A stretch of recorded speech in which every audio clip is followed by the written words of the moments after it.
Ketika Allah wajib esa, maka ini menepis anggapan dari agama Nasrani, agama Yahudi yang tidak secara mutlak menyatakan Tuhan itu esa.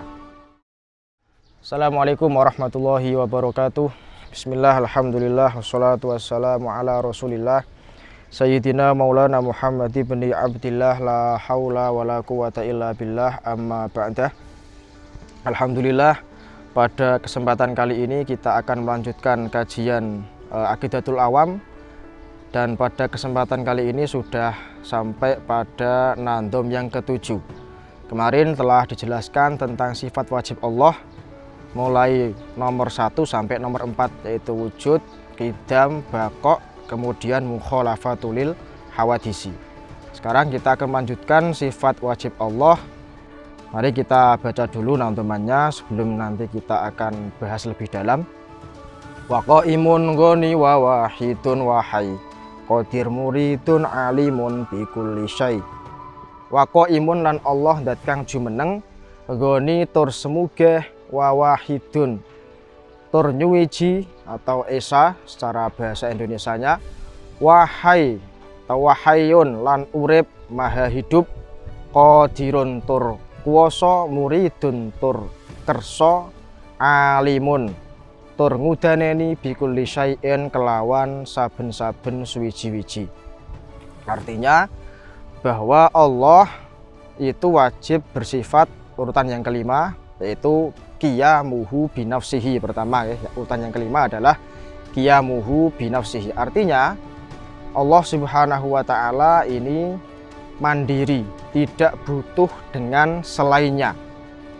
Meskipun Allah menciptakan malaikat, Allah menciptakan para nabi, akan tetapi bukan berarti Allah itu butuh kepada malaikat, bukan berarti Allah butuh kepada nabi. Karena apa? Karena nabi dan para malaikat ini ciptaan Allah.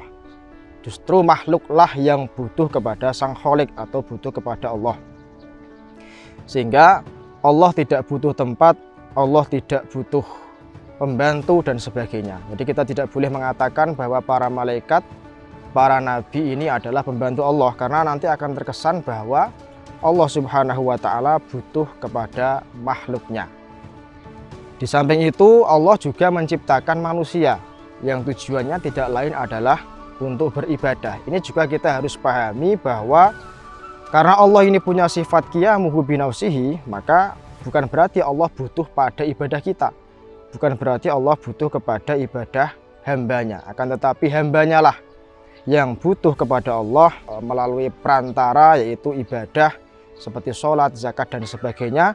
Dengan tujuan apa? Untuk menggapai ridha Allah Subhanahu wa ta'ala. Jadi yang nomor 5 adalah sifat Allah, yaitu qiyamuhu binafsihi. Allah itu tidak butuh kepada yang lainnya. Kemudian urutan nomor 6 adalah wahdaniyat. Allah bersifat esa. Esa dalam hal ini meliputi satu zatnya, esa dalam zat, esa dalam sifat, kemudian esa dalam perbuatan. Ketika Allah wajib esa, maka ini menepis anggapan dari agama Nasrani, agama Yahudi yang tidak secara mutlak menyatakan Tuhan itu esa. Dan kalau kita pikir, kalau kita mau berpikir lebih dalam, ketika Allah ini lebih dari satu, maka justru akan timbul aturan di dunia ini berantakan. Akan menimbulkan berantakan pada alam semesta ini. Kenapa? Karena ketika Allah semisal 2, maka bisa punya kehendak masing-masing. Yang satu misalnya ingin mewujudkan atau menciptakan matahari, sedangkan yang satu tidak ingin menciptakan matahari. Maka yang terjadi adalah perdebatan, sehingga kemungkinannya mungkin tidak tercipta atau mungkin tercipta, tapi yang satu kalah. Berarti yang kalah ini bukan Tuhan. Kembali lagi kepada Tuhan itu hanya satu. Kalau misalnya kerjasama ada 2 Tuhan, kerjasama dalam membuat matahari semisal, tentu ini juga akan menimbulkan kelemahan pada Allah itu sendiri. Kenapa?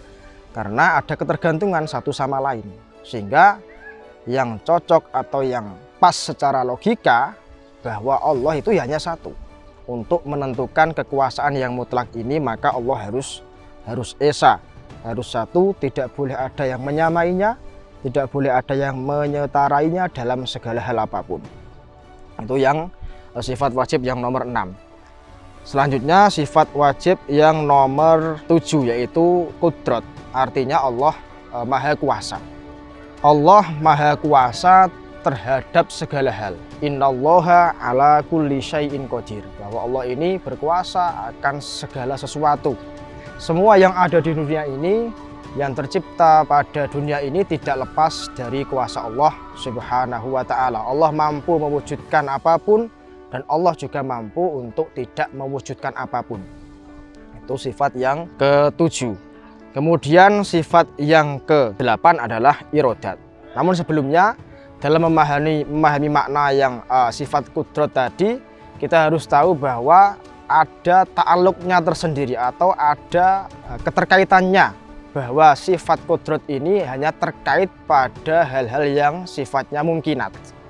Sehingga kalau misalnya timbul pertanyaan, katanya Allah kuasa, namun apakah mampu? Allah menciptakan sebuah batu yang besar, kemudian Allah sendiri tidak mampu mengangkat batu tersebut. Ini kalau kita tahu prinsipnya tadi bahwa kuasa Allah ini terkait dengan hal-hal yang sifatnya mungkinat, tentu pertanyaan seperti ini tidak pas. Sama halnya kita menanyakan, semisal ada pisau yang kita anggap tajam, tapi kan fungsinya untuk memotong buah, untuk memotong sayuran. Terus kemudian ada orang bertanya, katanya pisaumu tajam, coba sekarang gunakan untuk memotong batu. Nah, ini kan tidak sesuai penggunaannya. Jadi sifat kuasa Allah, sifat qudrat Allah ini penggunaannya hanya untuk hal-hal yang sifatnya mungkinat. Sehingga kalau ada yang bertanya, bagaimana mungkinkah Allah menciptakan batu yang besar kemudian tidak mampu mengangkatnya, atau bahkan yang lebih ekstrim, mungkinkah Allah menciptakan Tuhan lagi, menciptakan Tuhan yang kedua? Ini pertanyaan-pertanyaan yang yang paradok atau ya yang sudah salah terlebih dahulu. Kenapa? Karena tadi sifat qudrat Allah ini hanya berkaitan dengan hal-hal yang sifatnya mungkinat, yang mungkin atau yang bisa terjadi. Kemudian selanjutnya adalah sifat irodat, yang berarti adalah kehendak. Allah berkehendak. Jadi semua yang ada di dunia ini, kuasa Allah ini tidak lepas dari kehendak Allah. Tidak ada yang tercipta secara kebetulan. Tidak ada yang tercipta gagal produk, tidak ada. Karena semuanya ini sudah dikehendaki oleh Allah Subhanahu wa ta'ala. Jadi beda dengan manusia, kadang berkehendak tapi sering meleset. Ingin menciptakan sesuatu yang maksimal tapi hasilnya ternyata masih banyak kekurangan-kekurangan. Ini kalau manusia, tapi kalau Allah tidak ada yang meleset, tidak ada yang gagal produk, semua sesuai kehendak Allah, sesuai kuasa Allah Subhanahu wa ta'ala. Selanjutnya adalah sifat ilmu. Allah punya sifat yang bermakna mengetahui. Pengetahuan Allah tidak terbatas. Semuanya Allah bisa mengetahui, hal yang detail, hal yang tertutup saat ini, saat yang akan datang, bahkan yang sudah lewat, semuanya Allah bisa mengetahui. Dan pengetahuan Allah atau lawannya dari sifat bodoh tidak berawal dari ketidaktahuan. Berbeda dengan pengetahuan kita yang awalnya tidak tahu, kemudian belajar, akhirnya bisa menjadi tahu. Tapi kalau Allah tidak. Kenapa kok begitu? Ya karena Allah yang menciptakan segalanya, sehingga tahu detail makhluk ini nanti akan bagaimana, akhirnya bagaimana, akan menjadi apa, Allah semuanya tahu. Karena apa? Semuanya yang menciptakan adalah Allah Subhanahu wa ta'ala. Dan yang terakhir dari nadom ke-7 ini adalah sifat yang namanya hayat, yaitu maha hidup. Dan hidupnya Allah berbeda dengan makhluk, tidak ada permulaannya serta tidak ada akhirannya, sehingga hidupnya akan selalu abadi. Beda dengan manusia, beda dengan alam semesta ini yang nantinya akan ada titik musnahnya. Sehingga Allah ini hidupnya harus abadi. Kalau kita melihat atau sesuatu yang dituhankan tetapi ternyata bisa hancur, maka kita bisa pastikan itu bukanlah sebuah Tuhan. Demikian, semoga bermanfaat. Allahu waliyut taufiq wal hidayah. Wassalamualaikum warahmatullahi wabarakatuh.